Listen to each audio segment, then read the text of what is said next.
El lado positivo del fracaso. John C. Maxwell. El lado positivo del fracaso. Capítulo 1.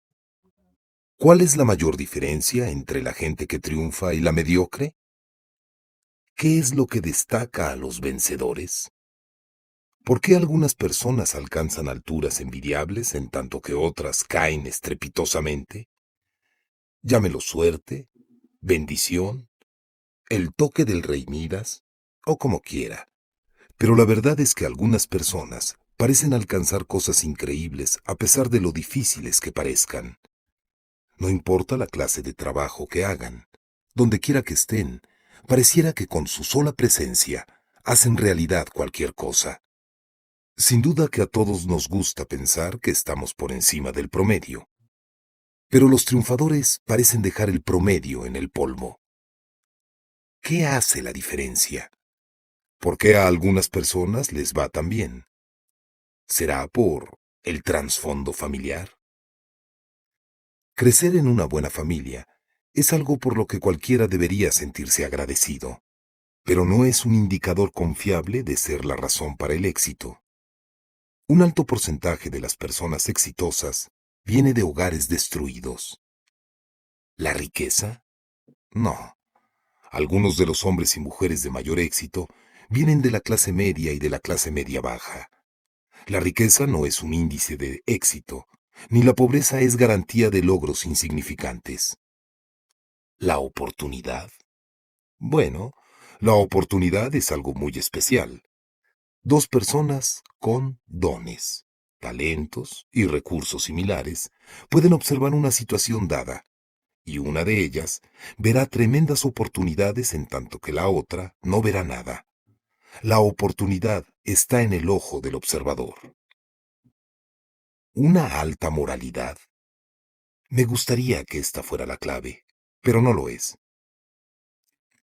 He conocido personas absolutamente íntegras que han logrado muy poco, y he conocido sinvergüenzas de un tremendo éxito. La ausencia de dificultades. Por cada persona exitosa que ha esquivado a la adversidad, hay una Helen Keller que venció incapacidades extremas o un Viktor Frankl que sobrevivió a horrores absolutos.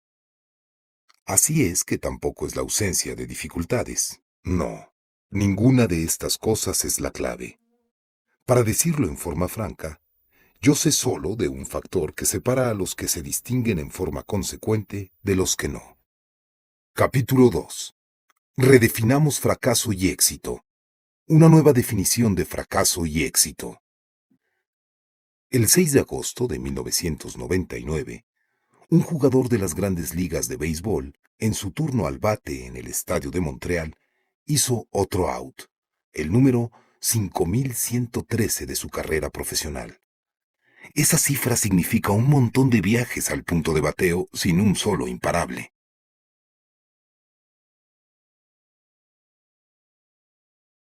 La diferencia entre la gente mediocre y la gente de éxito es su percepción de y su reacción al fracaso.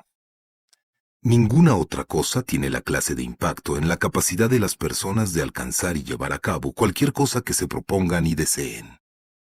La forma en que una persona ve el fracaso y lo enfrenta, sea que tenga o no la capacidad para ver más allá y mantenerse triunfando, impacta cada aspecto de su vida. Pero esa capacidad parece difícil de adquirir. La mayoría no sabe por dónde empezar para lograrla. No siempre he podido transformar mis fracasos en victorias porque no siempre he estado adecuadamente preparado para hacerlo. Estar preparado no es algo que hayan querido enseñarme en el aula.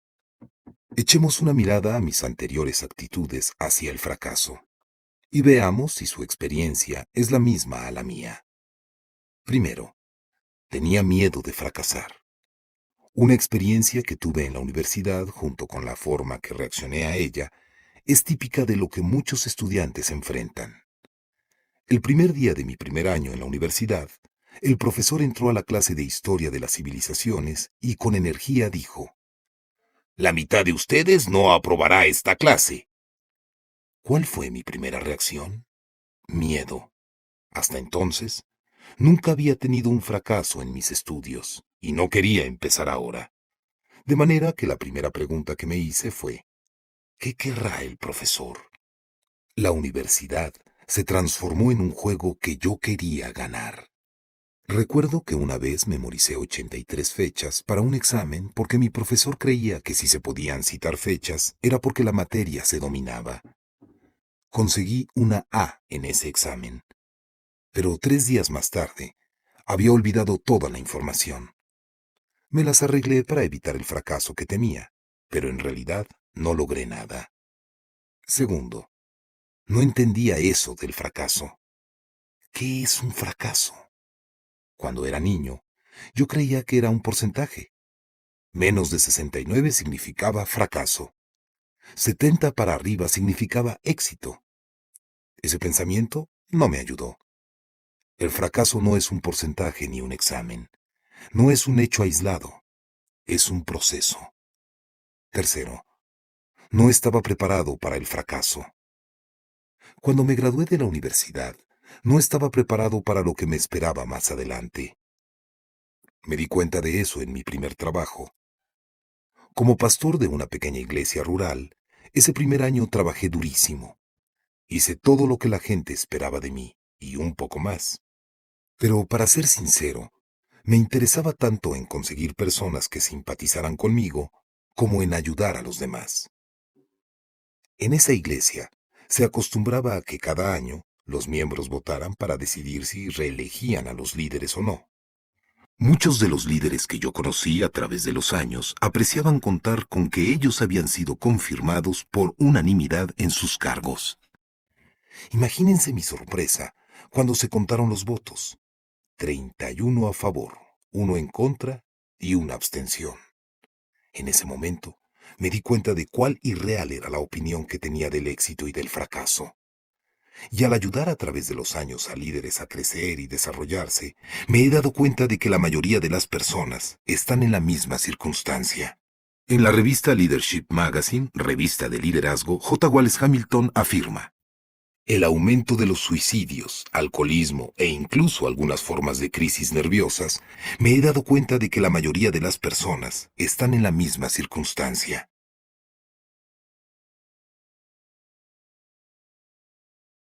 En la revista Leadership Magazine, revista de liderazgo, J. Wallace Hamilton afirma: el aumento de los suicidios, alcoholismo e incluso algunas formas de crisis nerviosas.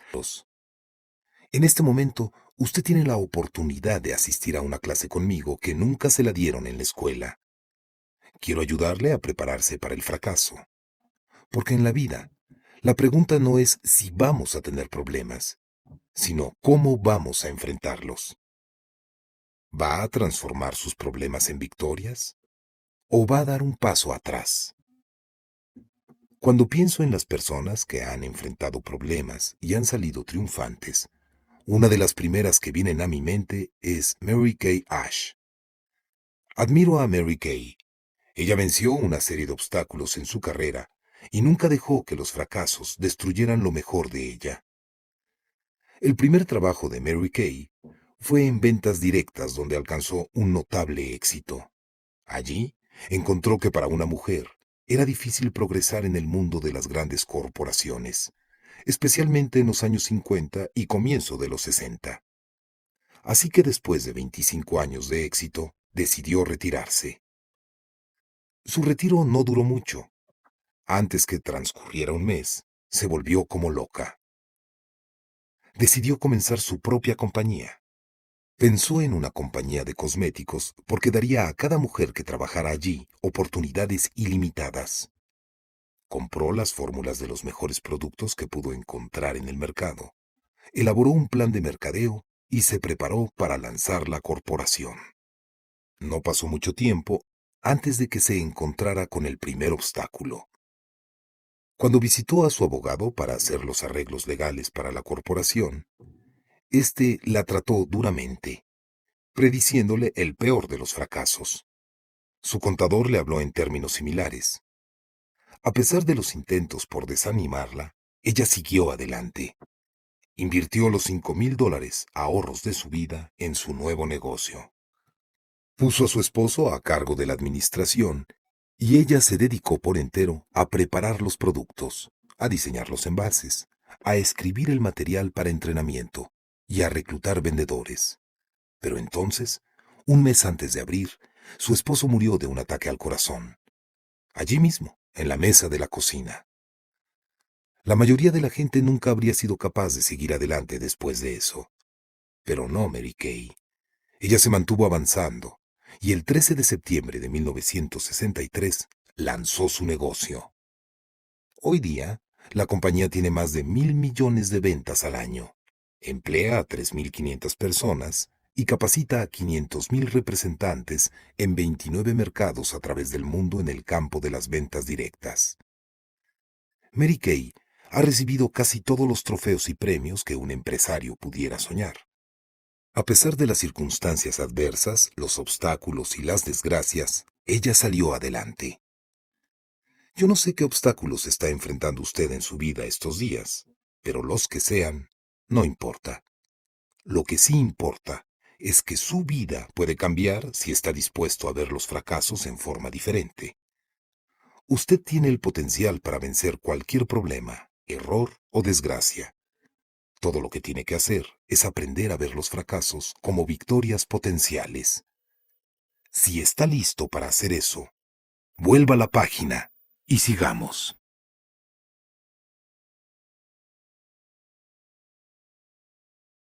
¿Se desanimó el jugador aquella noche? No. Fíjese en esto. Antes, en el mismo juego, en su primera aparición en el parque, ese jugador alcanzó una marca que solo 21 otros jugadores en la historia del béisbol habían logrado. Había completado la cifra de 3.000 imparables. Ese jugador fue Tony Gwynn, de los Padres de San Diego.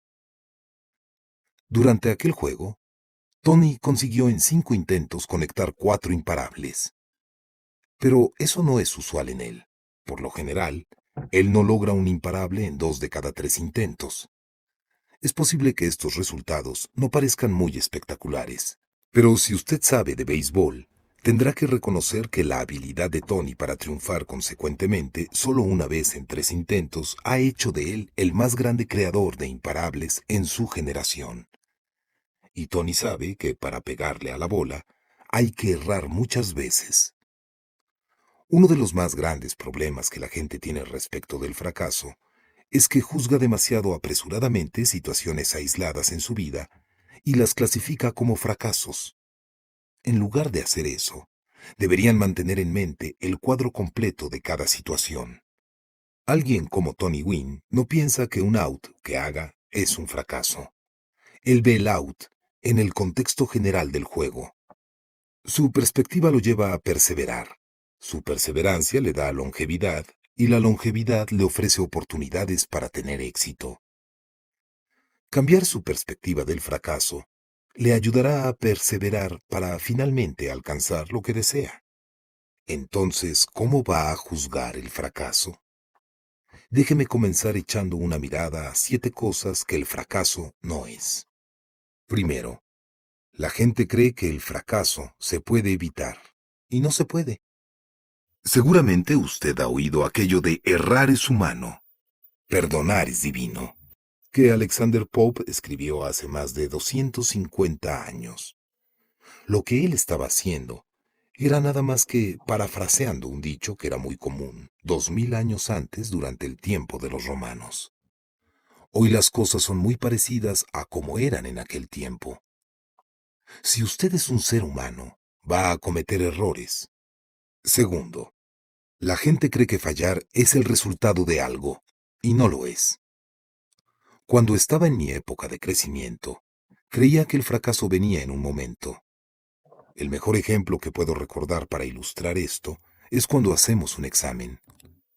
Si usted obtiene una F, eso significa que fracasó. Pero con el tiempo me he convencido que el fracaso es un proceso. Si usted falla en un examen, eso no significa que falló en un resultado una sola vez.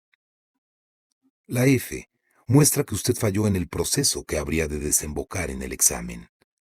En 1997, escribí un libro titulado El mapa para alcanzar el éxito. La tesis del libro es que el éxito no es un destino, un lugar al cual se va a llegar algún día. El éxito es un viaje que usted inicia, y el éxito se va alcanzando según lo que usted haga día tras día. En otras palabras, el éxito es un proceso. El fracaso actúa de la misma manera. No es un lugar al que se llega. Como el éxito, no es un resultado ni es un fracaso. Es como usted enfrenta la vida a lo largo del camino. Nadie puede decir que ha fracasado mientras no exhale el último suspiro.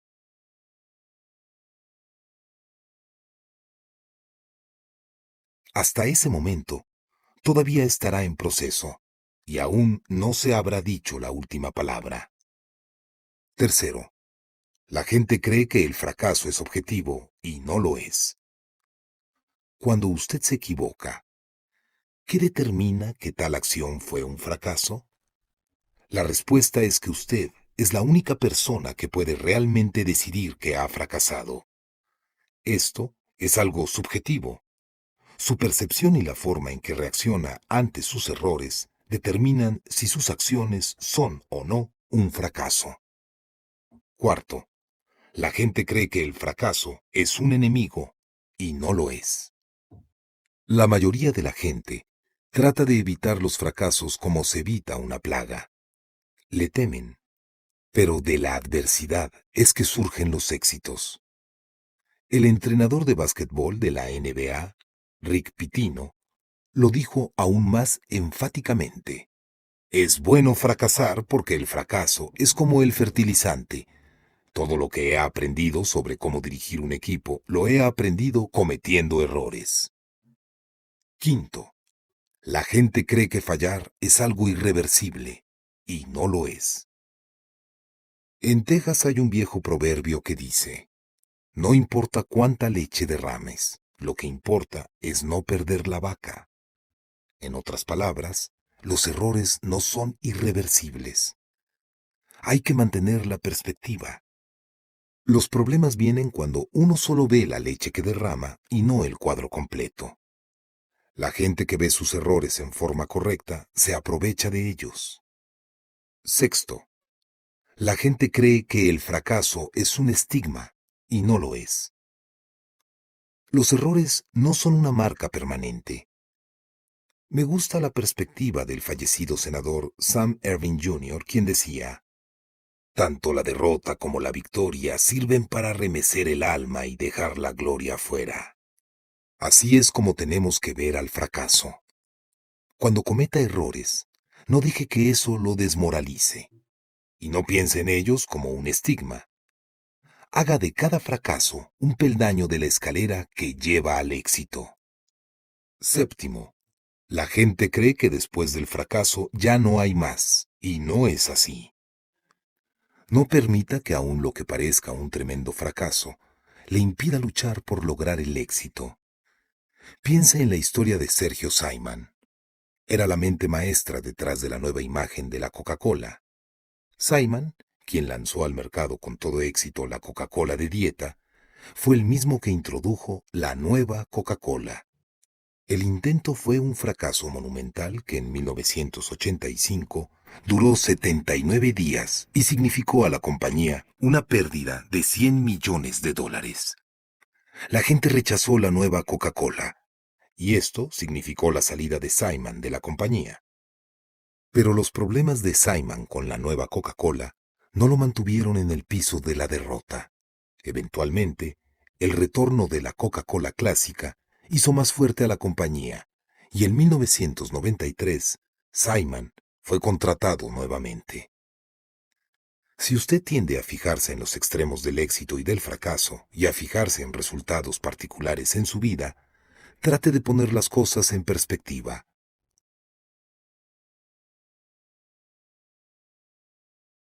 Cuando lo haga, va a poder compartir la filosofía de alguien tan importante como el apóstol Pablo, quien pudo decir, he aprendido a contentarme cualquiera que sea mi situación. Y eso es mucho decir, considerando que Pablo había sido un náufrago. Lo habían azotado, golpeado, apedreado y apresado. En todo eso, su fe le permitió mantener la perspectiva. La verdad terrible es que todos los caminos al éxito pasan por la tierra del fracaso, y ésta se encuentra entre cada ser humano que tuvo un sueño y la realización de ese sueño. Demasiadas personas creen que el proceso es cosa fácil.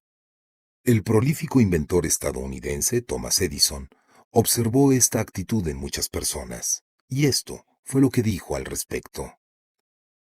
El fracaso, en realidad, es una cuestión de concepto. Las personas no trabajan duro porque, en su concepto, se imaginan que van a alcanzar el éxito sin mayor esfuerzo. Muchos creen que una mañana van a despertar siendo ricos. En realidad, esto es verdad solo a medias, porque en algún momento van a despertar. Cada uno de nosotros tiene que tomar una decisión. ¿Vamos a pasarnos la vida durmiendo, evitando los fracasos a todo costo? ¿O vamos a despertar y a darnos cuenta que el fracaso es simplemente un precio que hay que pagar para llegar al éxito? Si adoptamos esta nueva definición de fracaso, entonces estaremos libres para movernos hacia adelante y transformar los fracasos en victorias. Recientemente tuve una cena con Truett Cathy, el fundador de Chick-fil-A, que es una cadena de restaurantes. Su historia es una gran ilustración del precio que una persona tiene que pagar para alcanzar el éxito. Como muchos jóvenes de esa época, Truett se alistó en el ejército. Cuando en 1945 fue licenciado, estaba listo para buscar su oportunidad.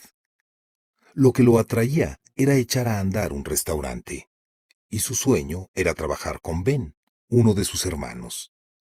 Después de haber aprendido algo sobre el negocio, juntaron un poco de dinero, ubicaron un local, montaron un restaurante y lo abrieron.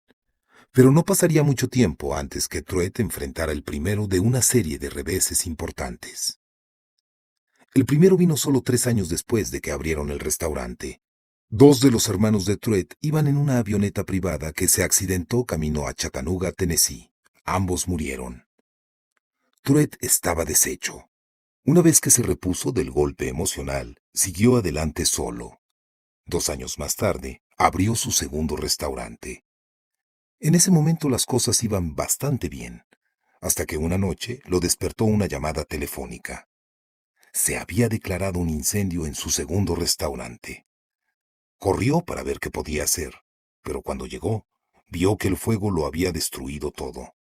Eso, en sí, ya era malo. Peor era que prácticamente no tenía seguro. En menos de unas cuantas semanas, Truett tuvo otro revés desalentador.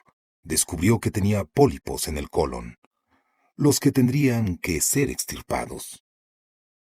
El momento no podía ser más inadecuado. En lugar de reconstruir el restaurante, tuvo que internarse. Una operación se transformó en dos, y para su desánimo, tuvo que estar varios meses alejado del trabajo. ¿Qué pasaría, se preguntó, si tomo la pechuga del pollo, la sazono y la frío, y la relleno con los condimentos apropiados?